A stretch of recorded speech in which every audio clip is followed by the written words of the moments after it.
Good evening. Western Arts Alliance stands in solidarity with Indigenous peoples and is based respectfully in the now occupied territories of the bands of the Chinook, Multnomah, Cathlamet, Clackamas, Tualatin Kalapuya, Molalla, and other tribes, known today as Portland, Oregon. The land upon which Portland was built, at the confluence of the Columbia and the Willamette rivers, has served for millennia as a gathering and a trading place, connecting resources from the mountains to the Pacific Ocean. Wherever you are calling in from, we invite you to join us in honoring the ancestors who for millennia have been caretakers of the lands and resources upon which we live today. And we ask you to share in our commitment to preserve them on behalf of the generations to come. Welcome to the next stage, Essential Issues in Performing Arts Creation, Presentation, and Engagement, Episode 2, Extending Our Reach, Performance in a Digital Age. The next stage is produced by Western Arts Alliance in partnership with the Taiwan Academy in Los Angeles. Throughout the series, we'll gather innovative artists and arts leaders in the United States, Taiwan, and beyond to explore the most significant challenges and opportunities of this global crisis. Each episode will spotlight diverse voices, new ideas, groundbreaking innovations to help the performing arts navigate the pandemic and thrive. Join us on June 16th for our third episode, Rethinking Residencies, when we'll dig into new strategies and approaches to reimagine and re-energize residencies as a model for community-centered presenting. We're so grateful to the Next Stage sponsors, the Taiwan Academy in Los Angeles and the Taiwan Ministry of Culture. I especially want to thank Director Yang Tin-Chen and Sophie Chen, Cultural Officer at the Taipei Economic and Cultural Office in Los Angeles. We couldn't have undertaken this project without your support. Please join us following the panel for a live Q&A with the speakers. We encourage you to share any questions in the chat in the meantime, and then we'll open up the Q&A module for your questions for the panel. Moderating today's panel is Leilehua Lanzilotti. Leilehua is an amazing artist and the newly appointed Director of Community Engagement for the Hawai'i Contemporary. And Leilehua is one of WA's native launchpad artists. And we are so delighted that Leilehua could join us today. And if you want to know more about her, just, as she said, just Google her and you can learn all you need. So Leilehua, welcome. Thank you for moderating today. Thank you, Tim. Aloha mai ka ko o Leilehua ko uinoa no ka ua vaahila o ma noa mai au. O vaahila ku umauna o Waikiki ku uahu pua'a o Kona ku umoku o Oahu ku umoku puni. Aloha e na o makua o ka iaina mai ka pi'ina a ka velone a ka la e ma lama aina. Good afternoon. I'm Dr. Leilehua Lanzilotti. My pronouns are she, her, oia. I am a composer, performer, and recently, as Tim just introduced me so kindly, thank you, Tim, I am the Director of Community Engagement for Hawai'i Contemporary.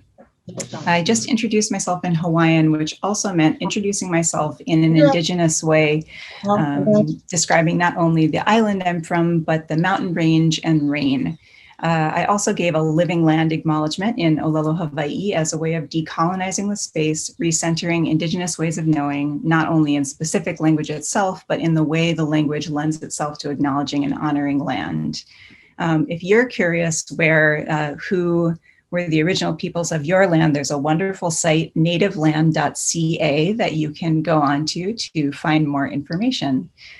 This idea of reclaiming language and supporting Indigenous language revitalization has been an essential part of my artistic work in the past year. Connecting to language, meeting with my family every weekend to support safe learning environments, all of these actions were content-based towards a new way of approaching composition. It was also made possible through our use of virtual learning spaces, which leads me to the subject of our panel today.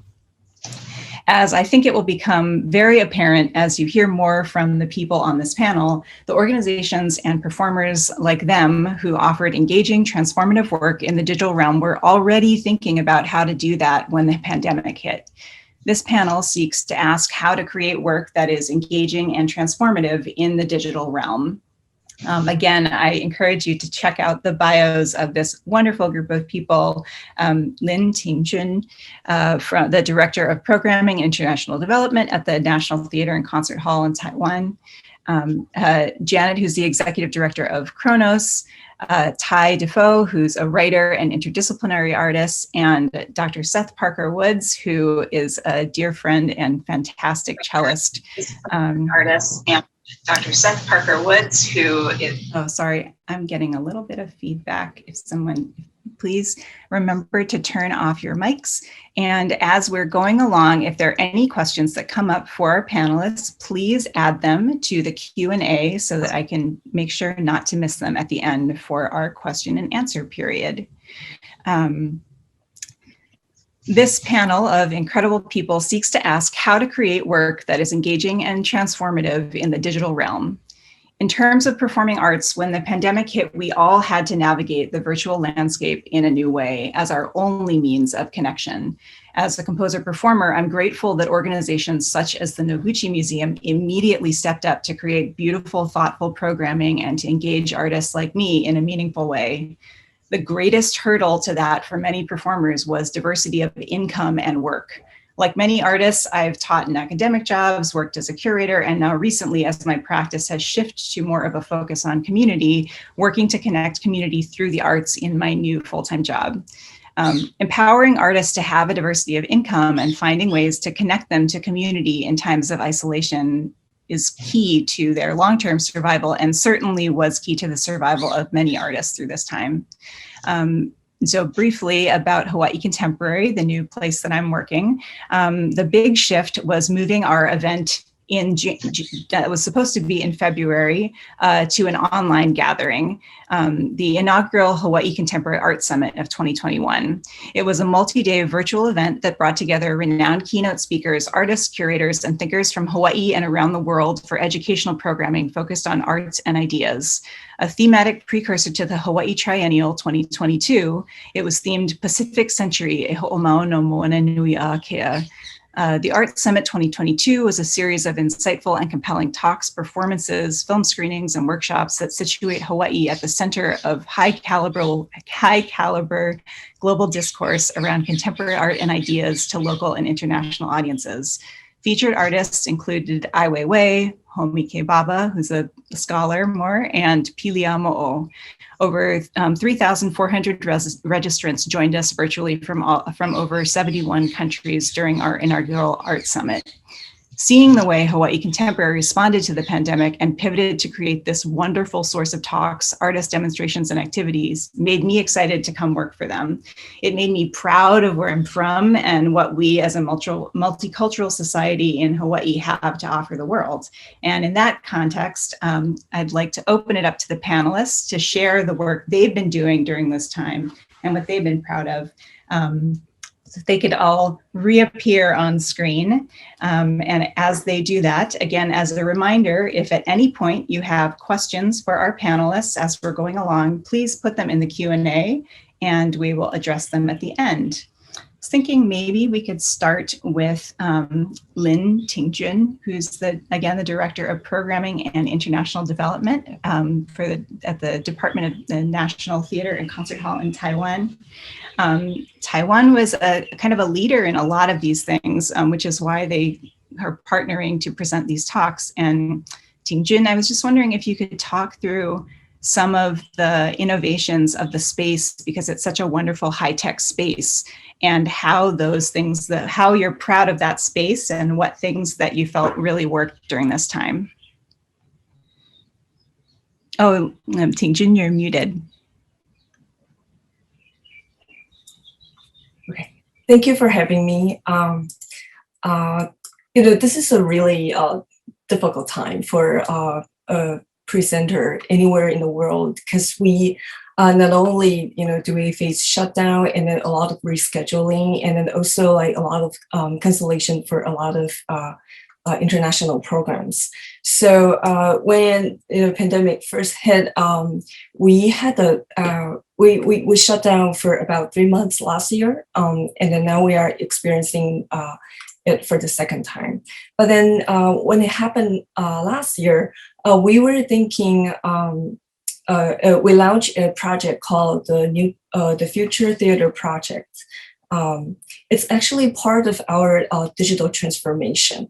It's a project that we aim to reimagine the theater experience with digital use, from infrastructure to production and to audience experience. And this happened also because National Theater in Taiwan, it's a 34-year-old building, and it's actually quite young compared to a lot of venues in the US or in Europe.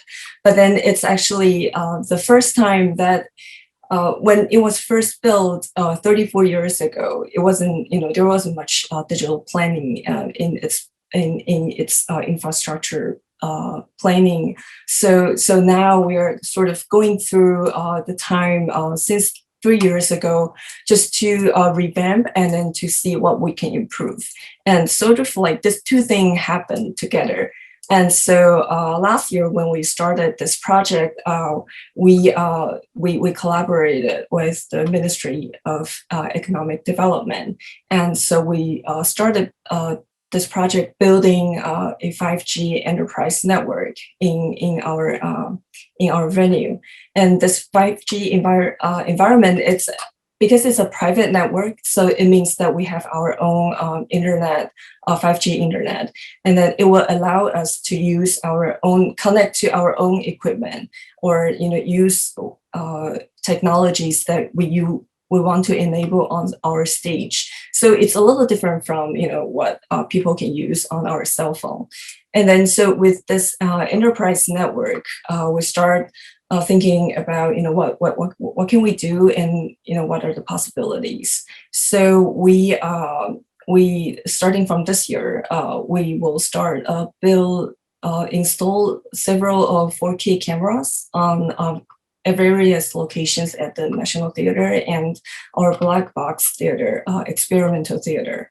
And then this images will, this equipment will allow us to provide live streaming services, and then connect it to OTT. And then also it will allow us to record or produce productions wirelessly. So this, because our theater, it wasn't built to use this way, and so every time we want to record something, a lot of wires and a lot of things are sort of in the way, and then we don't want to interfere with our audience as much. So this will help with that that aspect, and then also we'll start using AR glasses for our subtitle. So here in Taiwan, our first language is Chinese, but then we do a lot of international programs. So subtitles and then are very, very common for a lot of the presentations that we have. But then usually right now we just use we just project them on the side of the stage. So those are the with the glasses, it will enable us to provide more like inclusion service or like multi-language subtitles. So that will sort of like be the first side of it in terms of the hardware. And then along the line, then we sort of move into this realm of digital content, how the digital content can be used. We first, like, we closed for 3 months last year, and then we opened to sort of like the full scale. So the theater life returned to very much normal. But then we weren't able to present a lot of our international programs for this year's TIFA, our Taiwan International Festival of Arts, which happens in spring every year.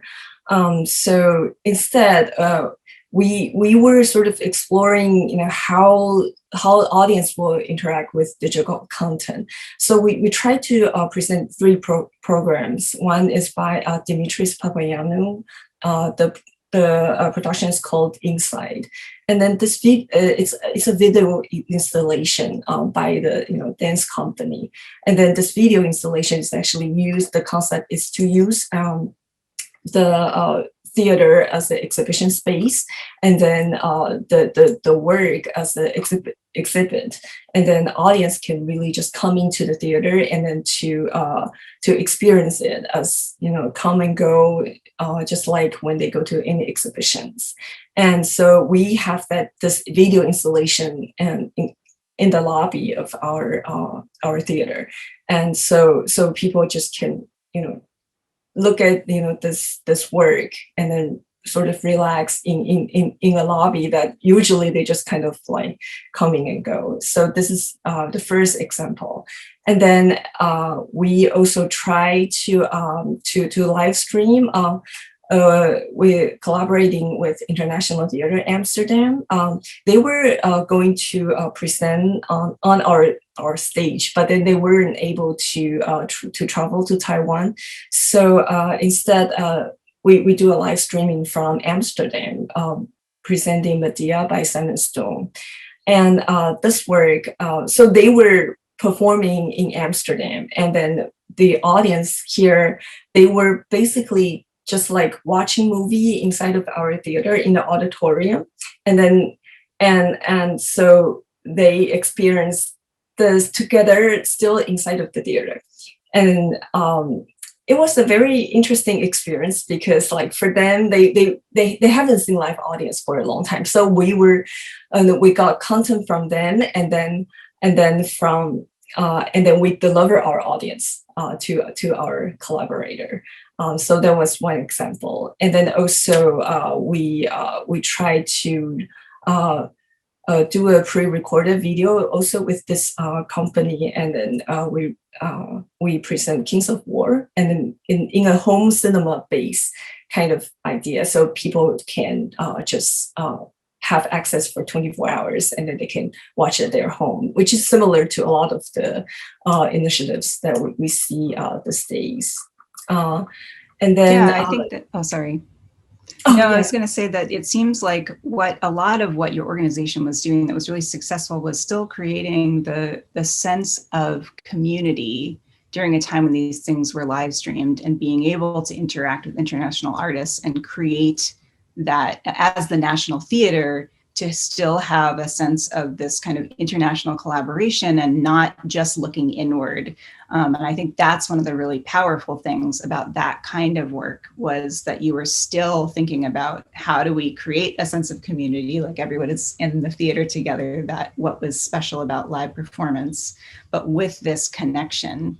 And I think maybe just kind of interestingly, with some of the issues we had in the US where things were a lot more conservative, for some of the other projects like Janet, I was wondering if you could talk a little about the And the President Sang Amazing Grace project, or some of these other things where it's much more kind of focused on digital content, and we couldn't have people necessarily in the same space. And just curious about the timeline of that also. Sure. And thank you for having me here today. I appreciate being here. For the first few months, we were, like so many others, we were in kind of a triage mode, because as a touring ensemble, we're a nonprofit organization, but we are, obviously Kronos is a touring group. So we had to deal with the fact that almost overnight, we lost about half of our budget. So we had to just very, very quickly deal with all of that. So me and the staff were kind of in the triage that everyone knows all about, the canceling, rescheduling, all of that. Meanwhile, the artists were suddenly separated and trying to figure out how to relate to each other and how to actually work together in this time, which was very, very difficult for them as well, because they're used to being together every day playing music. So they weren't able to be together for many months. They weren't together in person from March until October. But they did a lot of struggling with trying to figure out how to rehearse on Zoom. So they discovered quite early that didn't work. But they tried all kinds of things, and they kind of immediately started making making work. I mean, David Harrington, just from the get-go, started meeting with his artistic colleagues. He felt it was very important to keep the group motivated, to keep his artistic collaborators motivated. So there's a lot of that kind of conversation going on. And by the middle of April, our first piece was released, a piece by Alexandra Vrebeloff that was newly written. And she's in Serbia. And so they each recorded their parts from home. We all know how these things work now, but it was done within about the first month. So we started making some projects like that. By the time we got to July, we tried to do something else that was quite difficult, which was to do a live stream from 4 different places from home. And this was for a festival in Pohoda, Slovakia, called Pohoda in the Air. We actually worked with a technology called Jack Trip that comes out of Stanford that enabled the members of Kronos to play live together at the same time in a live stream network. It was probably the first time that had been done. Looking back at that now, on that project that we released on July 11th, frankly, it looks really crude, and it was of a moment, and it was important to do, and it was important to get over that hurdle.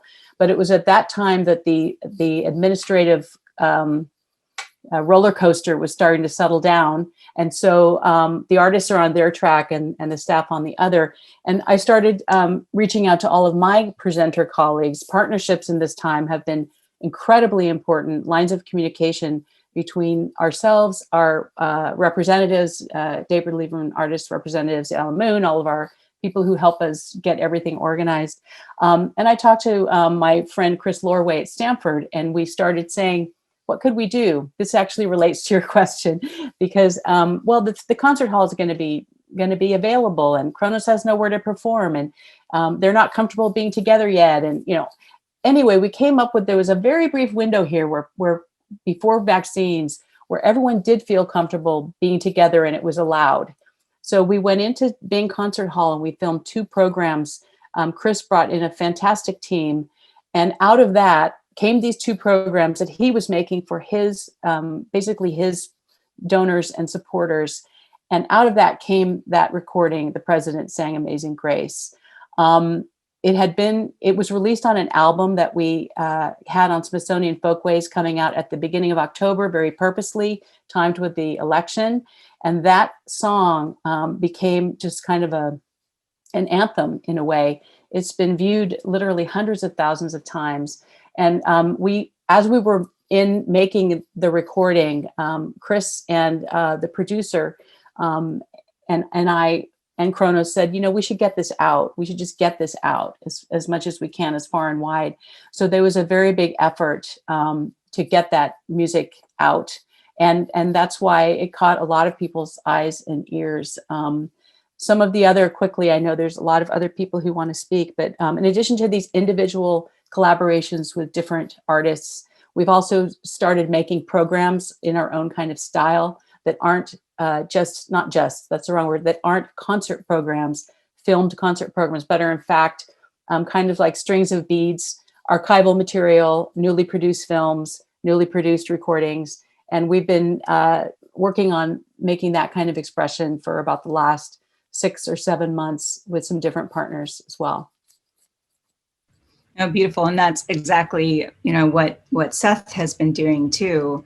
And I think, with Seth's work, which I know the best, these are things that are it's the scale of the dream, beautiful projects that this whole set of people make are, take years to develop.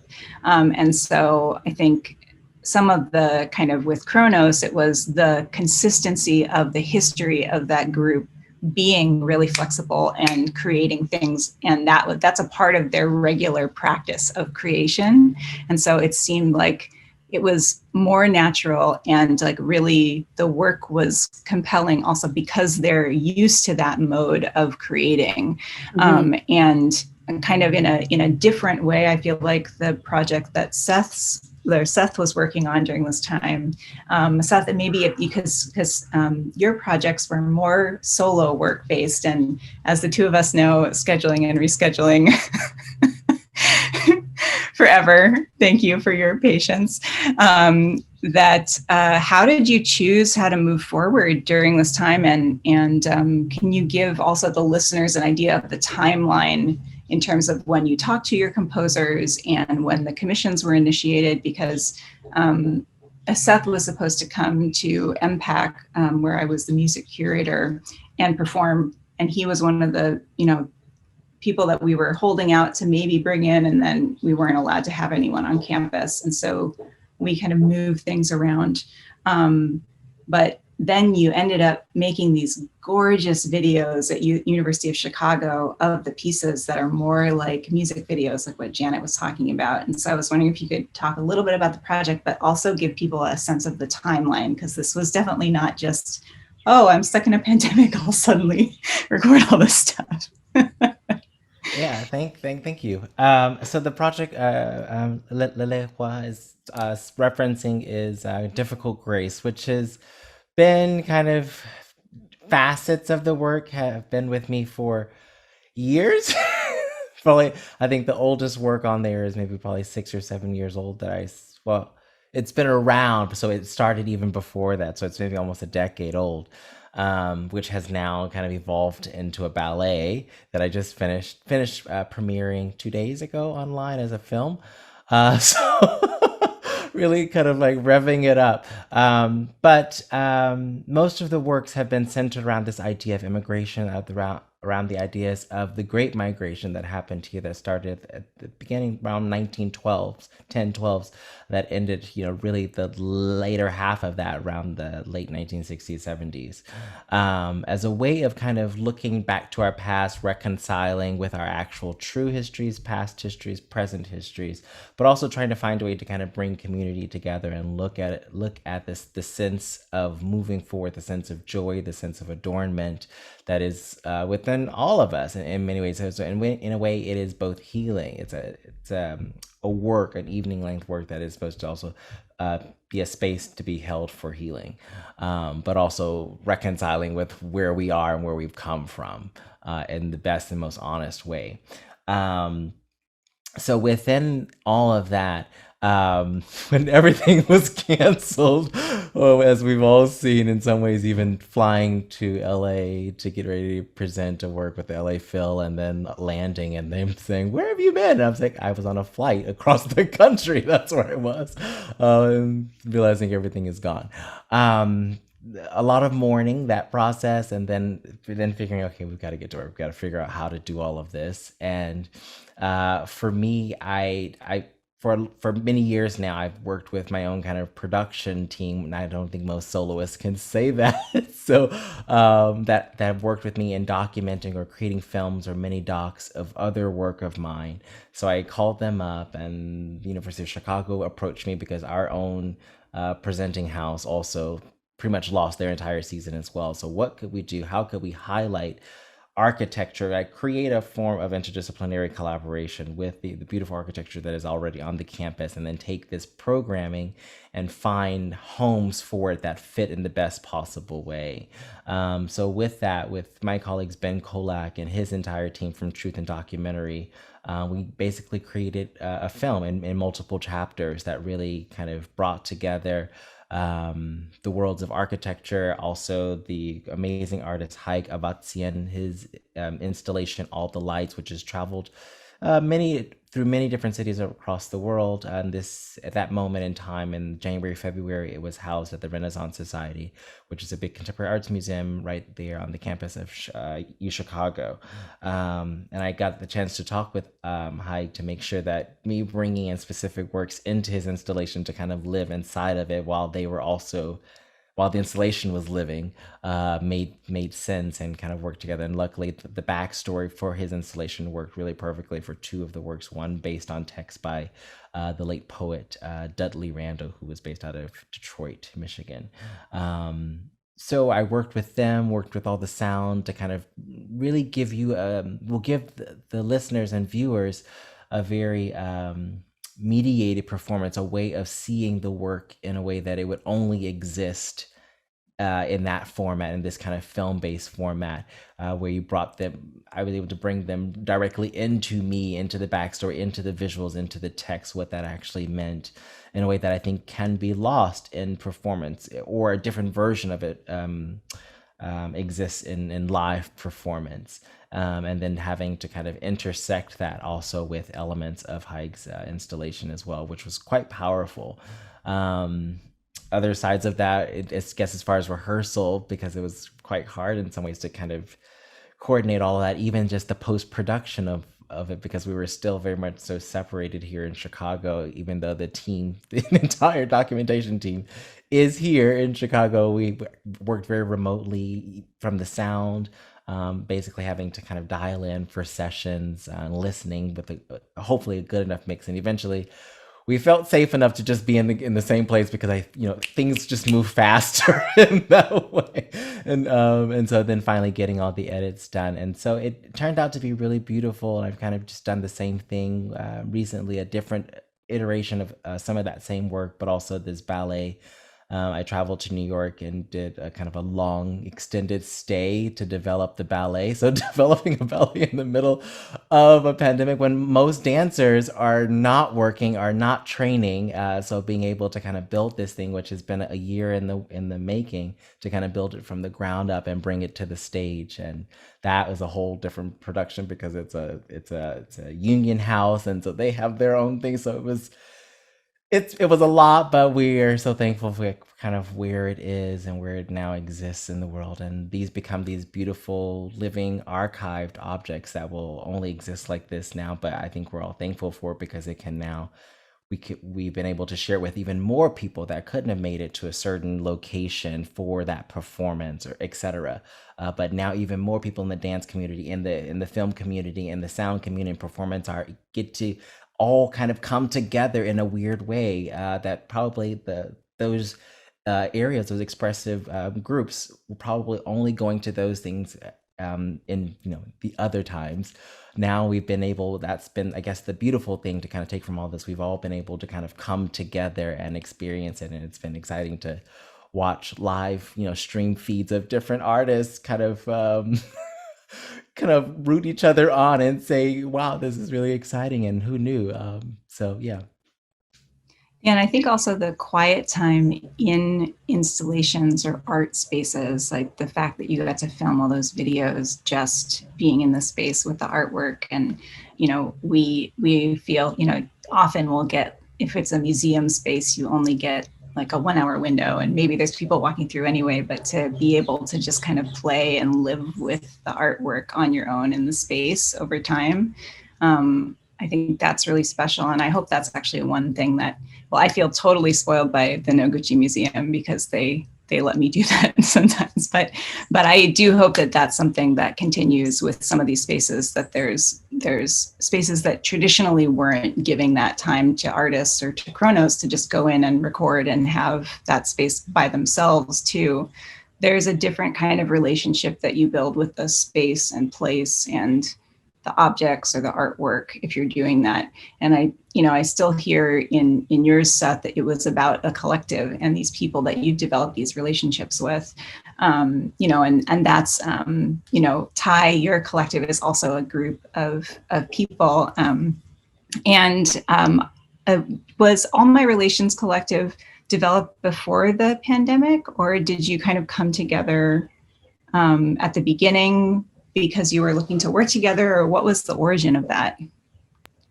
Yeah. Hey, everybody. Woo. So grateful to be here. Bonjour, Thai, Indigenous Cause, Anishinaabe, and Oneida Nations. And yeah, with the All My Relations Collective, I'm a core member of it with like Kate Freer, Marika Kent, and Lux Hawk.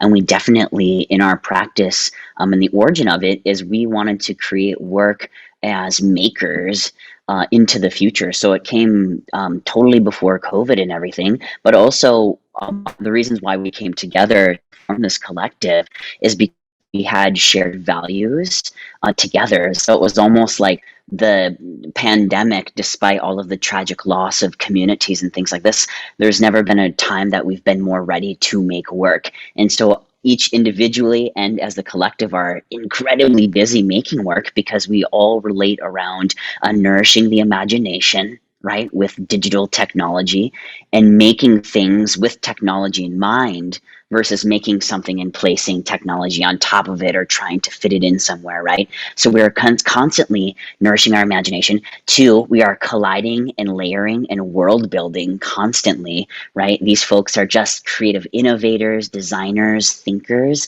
And so, so we're kind of thinking about that, about what are the interconnected elements with a piece that we're making. And then three, creating infinite possibilities, right? This high level of rigor of improvisation, whether it's music, dance, or digital technology. These are all interconnected so that we can also relationship build with the communities that we serve, right? So then we asked ourselves, what is sort of like, what is our relationship to accountability towards community in the digital realm when we create work? And then we also led with what are we willing to sacrifice, or what have we sacrificed in service of whatever story that we're going to tell? So in the piece Gisha Begijig, which means revolving sky, we actually did have one in-person sort of share with it at Under the Radar Festival at the Public Theater that was part of the Devising Theater Working Group, which was so terrific. We were just engaging in conversations and we were able to experiment, right? So again, creating those infinite possibilities. So when COVID did happen, we were in residency and we had all of the tools with us because we are self-sustaining artists who are dedicated towards new practices. Everything, bam, right there, we were able to reach in a share, right, that we would normally have folks in a room, 60 seats. We're able to share with like 2,000 to 3,000 to 5,000 people and thereon more with folks sharing. What we're able to do too is sort of pull back the curtain a little bit and show people some of the magic, which was really exciting, some of the digital creative technology that we're trying to use because it's a multiplicity of arts. It's the green screen, projection mapping, the music. And actually what I have found, I think, is that there's more time that's needed. We had tech rehearsal, we had like check-in time, debrief time. And so what we found, I think, ourselves is getting people to catch up that never used digital technology before. They were like, whoa, wait. What do you mean you have to use this interface? So there would be time where we had to actually wait for people to download the latest version of the program that we're working in, or sort of like teach a little bit about that, which was so actually wonderful in terms of everybody got to learn about the technology. So yeah, if you check it out, it was such a great experience. Gisha Begije is done in 3 parts. The first part, I guess you would kind of view it like an installation. It's a digital app on your phone that sort of decolonizes the stars and the stories. So it's a civic engagement piece of everybody coming together, telling their story about the stars. So those are collected in your phone, and this is done with an Indigenous lens. The second part is what would one view as a type of storyteller, a solo performance, even though me as a performer, I'm operating with the designer elements around me. And then the third part was community dialogue and engaging with folks. And we were still able to do that within the digital realm. So COVID-19 for us actually has really ramped up the digital work that we're making as a collective, and also individually too. Folks having these micro commissions and artist relief things of making work. I was able to premiere a new piece called Gwe Kanemad, Wind Changes Direction at the Momentary Crystal Bridges, just for, coming up with a piece of 15 minutes and sort of experimenting, right? So again, leaning into that infinite possibilities. But I think as an artist, I think what's important outside of the digital realm and both like in person too, is also being dedicated as an individual to deepening democracy and forms of process, right? Like you cannot do digital things like by yourself. Like you literally need someone to, do the sound equalization, literally need someone to look at a monitor and tell, me what's happening if I'm the body that's like, performing. Two, it widened truth telling. So I feel like it also has powerful messages through design. So it confronts power with nonviolence. So I think that's very exciting actually to engage in. And then 3, sort of what Seth was talking about, providing healing, right? So it's showing a little bit the reality of a myth so that culture will never be lost. And that actually culture, and specifically the pieces I'm talking about, culture can evolve into the future. And this is what I'm talking a little bit about Indigenous futurity, right? What Indigenous people have been doing since time immemorial, right? You get something new, you adapt quickly to it, because not only is it a place of surviving, but it's actually like you're thriving in it. So leaning into those new practices. So that's a little bit about all my relations and some of the pieces, and then some of the frameworks that actually helped us to launch these pieces. Yeah, and I love the way that you talk about using digital mediums to encourage imagined spaces and imagined futures and Indigenous contemporaneity, because I feel like that is what is so valuable and generative and beautiful to that kind of work and your work in general.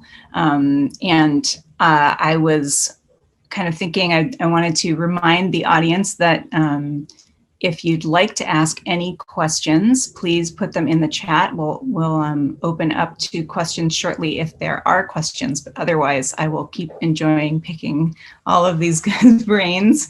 But yeah, I tie it in kind of in taking that forward with imagined spaces and the collective. Having to work this way digitally with them, like moving forward, do you feel like there are things that are going to be different about the approach that you have moving forward? Were there spaces that were opened, or is it more that it opened up the space for you to recommit to know, like, we really love working in person? I'm curious about that, that dichotomy. Yeah, something that I really actually loved engaging in with presenters was about, so let's have a conversation, let's begin a dialogue about how something might happen, because we don't know how to do it, right? So it's also, right, taking a little bit away of this assumed framework about, for example, you spoke a little bit about land acknowledgement, for example. So how are we both going to come together to talk about what land acknowledgement is for artist and for institution and for the praxis, right? So what it did was it really engaged in a more collaborative process, which I found to be very, very useful and helpful, as well as, some of the other projects I'm working on with some wrote a libretto with Don Avery, who is also a Launchpad artist. We did a libretto and we went down to DC and did some filming there and digital realms. So what it does for me actually is create the dialogue. And I feel like dialogue in particular with the communities that I would love to serve, and also amplifying, Black and Indigenous voices and other people of color in communities that are oppressed, right? It is about dialogue. It's not assuming business as usual. And so I think there is something really quite wonderful about digital technology to really gain momentum as it relates to almost social justice in a kind of way, right? That we get to like overturn these things of the past and create new things. And for me, that's exciting. And it creates almost like a new practice as a type of resistance, which is, I don't know, I think great. Definitely. And I think some of that relates to sustainable and equitable contract practices, and how that introduces or kind of shapes how dialogue will happen, both in negotiating the contract itself and moving through when things go wrong. Is that possible or not with institutions? But also to your point in terms of conversation, and maybe to the question of one of the questions that just came up for what might be next steps for presenters to prepare themselves to work with artists in this way, and what do presenters need to have at the table, either their staff or hired members of the team, to make this work. I know that this was more broad, but in terms of being able to have conversations either about sustainable and ethical contracts, or working with Indigenous artists, or working in an equitable way in digital mediums, from having a bunch of these talks happen during this time, I think one thing that presenters can do is to show up to these talks and to be a part of these talks and to be advocates, in the way that a lot of them have, which is great, and show, to feel free to reach out to people. Hey, how did you guys, structure the language for this contract? How did that work? What worked, what didn't? Or to watch the panels and see people kind of raise these questions. I wonder if, Seth, do you have something to add to that about, I know that you were very, very gracious in having to renegotiate things, but what else do you think moving forward with your work as a performer, do you feel like presenters need to have to continue to support that kind of innovative work? Yeah, I think part of it, is really focusing even more on the storytelling aspect of it. Not necessarily we're putting on a concert, we're putting on a show or evening length work, and you are part of a consortium that has signed on to this thing. We're giving the money, we're giving the resource, but also how I think the audience engagement is another part of that, especially if we're having these panels around that, making sure that we're bringing in the voices that are not necessarily always heard, but that are actually on the ground doing the work, that we're reflecting in our creative practice, that we're bringing them also into the rooms. There have been so many panels that I've sat on over the course of this year, probably more in this time, to kind of help push the dialogue forward, push the creativity forward, and how we make those engagements, that have brought in younger voices as well, that are starting out, that are emerging voices, that are really thinking critically about engagement, that are starting out in some ways, like, how do I even get started, or the things that they are seeing in school, but they're not seeing as well, that need to kind of be addressed. But I guess on my side of it, really thinking about, who from the organizations needs to also definitely be there, that may not always be making all the decisions, but that are definitely part of the chain, to help move conversations and move the equity as well as the culture of said organizations forward, and make the experience for the artists as well as all that are kind of on board possible. Especially like when I was just recently filming for Merkin, it was so important that just with their film team, which I'd never met them before, to make sure they really understood exactly what these stories were about. And if they did not align with that, we need to find a new team, because it's so important that what the stories I'm telling, the stories that of these people that I'm talking about, especially because there's so much archive footage, text from the Chicago Defender, that material is so raw, it's so important, it's fragile, that it needs to be told in the best possible way, and not just we're hiring another creative team, even though they're great, but to make sure that they align with that work, because I think then it's at its most powerful. And I think everybody kind of can come together, even if it's not the easy road to do it, but that, we're really kind of coming together as a collective. Right. And I think and we talked about this a little bit, but, what does it change when you're doing a project like that, and then the gaze is from a white videographer, or the gaze is, if you're doing a, radical indigenous feminist film production, but the whole team of videographers is men. How does that change in terms of the content of the project and the gaze of the team on the project and their investment or not? And I think your ability to, I really admire how you're so generous, Seth, with the way that you talk about these things and communicate with people and help bring people forward, because it's really beautiful to see how you navigate that. And I think that it's very generous of you to be so gracious also. But I know that that's tough, and it's a burden also to hold people accountable. It was hard, only that with that, because most of my teams they're actually mostly all white men.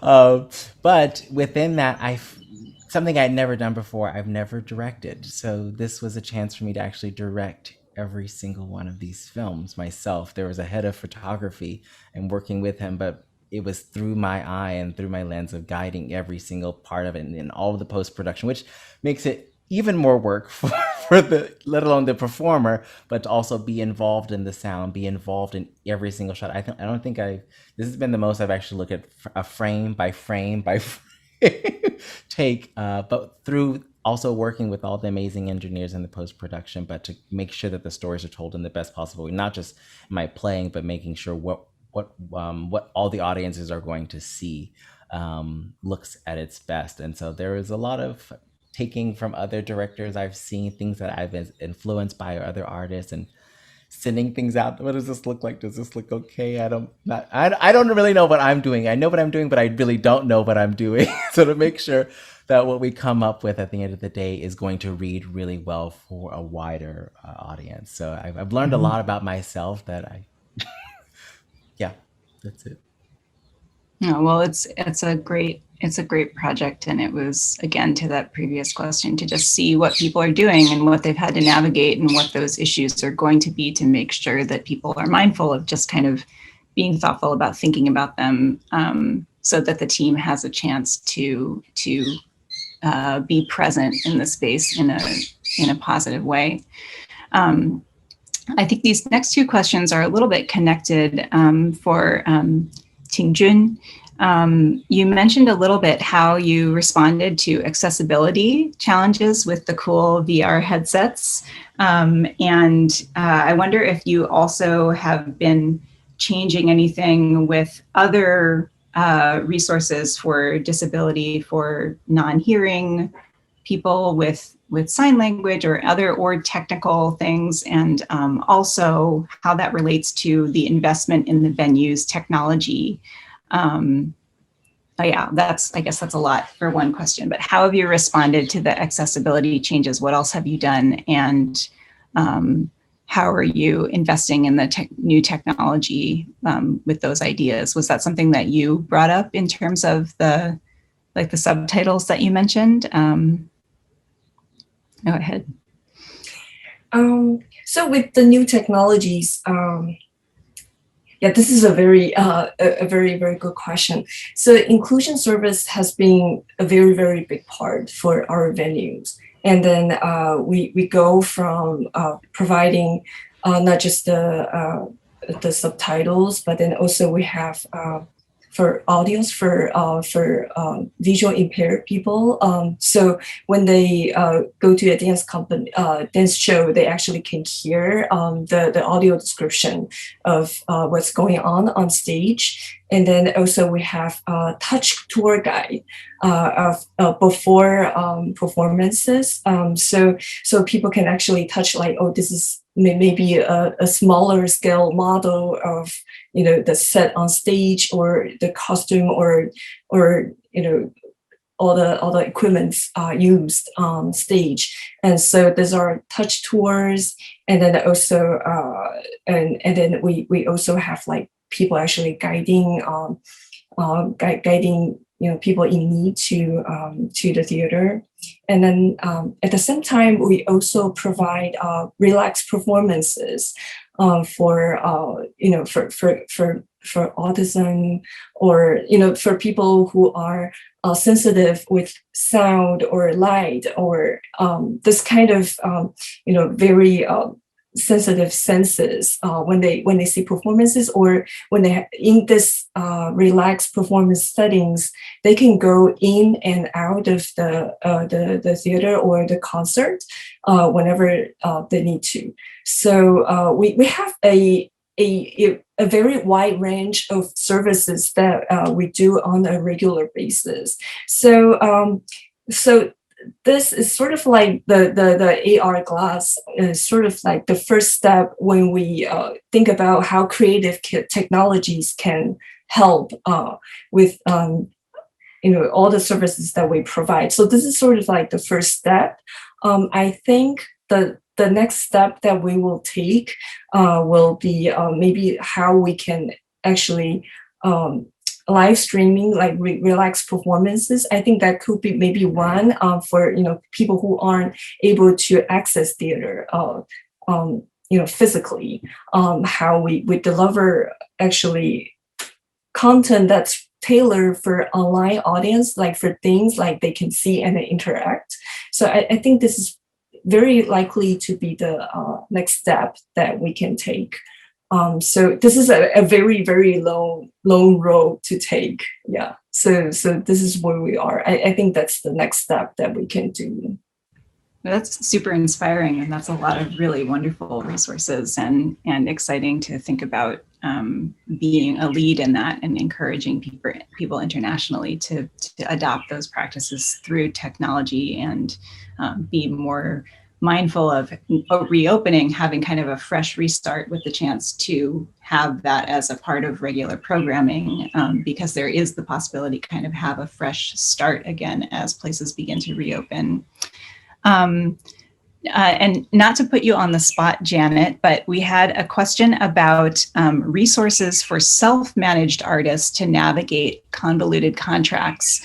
And I was wondering if you ever feel comfortable sharing part of contract language that you guys use for Kronos because they're so established, or if you ever mentor people with contract language, or if you have ideas of resources for like kind of contract models that you find equitable. Mm-hmm. Excuse me. Very good question. And I would add to, before even answering it, one of the challenges of this time that I'm sure a lot of us have faced is, in addition to a lot of the kind of fun challenges of learning how to do new things, how to capture work in new ways, there have been a lot of issues like rights, things around rights. If you are not the owner of the composition or the owner of the archival recording, or so there's been a lot of wading through that arena that we've had to experience and are learning about. And so moving forward, there will be different kinds of languages in my contracts that have to do with rights and who's responsible for sync licenses and all that kind of thing. As far as resources go, I'm sad to say I can't point to any, but I will certainly try to think of some and pass them along because I know there's an opportunity to add to this, anything we might not have thought at the time. I'm always happy to answer questions if people reach out to me as much as I can. So if there's a way for someone to has a question for me that I can be helpful, please just let me know. I wanted to just say a couple other things in response to some of the things I've heard. I think it's been so important in this time, and something I've appreciated so much, in that we were all kind of learning as we are still learning as we go. This has been a completely unique moment. So the relationships that we have both with artists, with creators, with technical experts, it's what I've loved so much is, and I haven't loved everything, it's been hard, but what I've really enjoyed is how people are bringing to the table what they have. What can we offer? What can we do? And how can we learn from you? And how can you learn from us? And what can we make together? And we can be very mindful about who we are working with. The examples I've given about some of the presenters, CAP UCLA was another one, that we've worked with very closely. I've really appreciated the openness. So there was a question earlier about what can presenters do? Have that conversation, because what might be mutually beneficial for Kronos would be very different for Seth or for Ty or for other artists. So I think that dialogue is super important. Yeah, and I really appreciate you saying that people can reach out also. And I think a lot of us, that's how we've kind of DIY assembled information in our own careers. That's right. Like don't tell anybody that I showed you this contract of so-and-so, this is what they do, or, but I think a lot of us are comfortable kind of, sharing information if that's helpful. And as you said, the dialogue is just so important as things evolve and different situations evolve. With this time, a big thing that I was working on was just kind of developing contracts that didn't have a deliverable in the same way for commission contracts for artists that do improvisation or that have different kinds of practices that don't deliver a score or something that's a script. And how do you develop a commission contract for somebody that there's no performance because all the performances are canceled, but you're still supporting the development of the work and all of the things that go into that? And how do we set up different situations for people to be supported in those ways? And we do commission a lot. We do commission a lot of work from composers who do not make black dots on paper, as I say. A lot of composers deliver their music to us in a different kind of format, a recording of their own voice or their own instrument, and then you have to act as a translator. So that is a different situation than here's the score. So yeah, and I think that what Kronos has done and kind of leading the way and thinking about what are these different ways of being open to how we communicate, to talk to composers, to be in dialogue is really important for, I think, why they were successful also in this time to be flexible or to be ready to do that and continue to move forward in that way. Because we were talking about reaching out, there's a question from Mandy about best practices for formally extending their reach to bands beyond your city or province with online shows. And I think this is just, is it okay to just direct email or, go through Facebook or, do you, if you get a message, Seth, do you, an Instagram message from somebody or a different way of contacting you about reaching out? Do you prefer that people contact you through your website, or is it more informal when you are reached out to in some way from a presenter? I don't know. I think this time at home with everyone in their own spaces, I have kind of lowered the gates that with the idea of access and time. I guess I feel like, well, everyone's at home. You should definitely be answering my requests. And so in some ways, yes, it's come from every possible outlet that I'm connected to at this point. Sometimes I have definitely said for certain presenters or artists or fans or whatever it is, that here's the email you need to use for this. I've gone and I've definitely answered them via the social media because I don't want to just outright ignore anyone, but then direct them, or this goes to my management. Then, so I've kind of guided, or if there's something I definitely can answer right in that moment that feels okay, then I definitely answer it myself. I don't feel like there needs to always be a gatekeeper, but for certain things, because my hands are in so many different things, I think certain things need to kind of go to other people, so I'm not spending every waking hour of every day on a screen of some sort, fielding the things. Yeah, that's my perspective. But no, I'm not a full organization. Don't worry, I won't give everyone your phone number to text you after this. So. No, I think definitely in this time, just kind of thinking about also boundaries and people developing boundaries around home space and creative space and communication. I think that's also a big part of communication. Before being on tour all the time and feeling like we had to be available all the time to get work, and then having all that work disappear, and then trying to reestablish what is our availability. How immediate really is this if, you're not going to call me to show up to play on Letterman tonight, like there's no gigs. So how much do we separate that? What is the work-life balance? What is that kind of, in some ways, how do we create connection and be more familiar with people, but also how do we kind of create boundaries as we're opening up to this digital space that's in everyone's home? And I think that, I really appreciate all of you being so open and extending your boundaries to be a part of this conversation, to share this very personal experience of working through this time during the pandemic.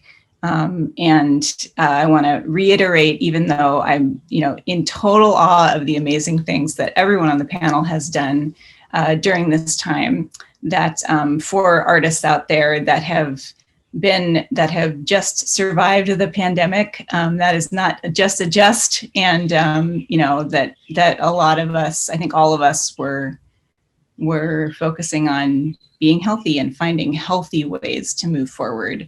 And so it's really wonderful to hear about, the support systems that you have, Ty, with your collaborators, and how that was really generative and healthy, and thinking about safe, gentle spaces to support people in, and Ting-Chun, these ideas of like accessibility and being inviting to bring people in. And Seth, your like very, very vulnerable way of presenting this material in this time, and being generous with your collaborators, and being open to that, and Janet for advocating for people and finding ways to make those things happen, and these difficult times. And so it's very inspiring for me to just see all of the like small, quiet ways that everyone on this panel, and also just, I know all of you watching who are artists, have been doing those quiet, gentle things to sustain each other and yourselves during this time.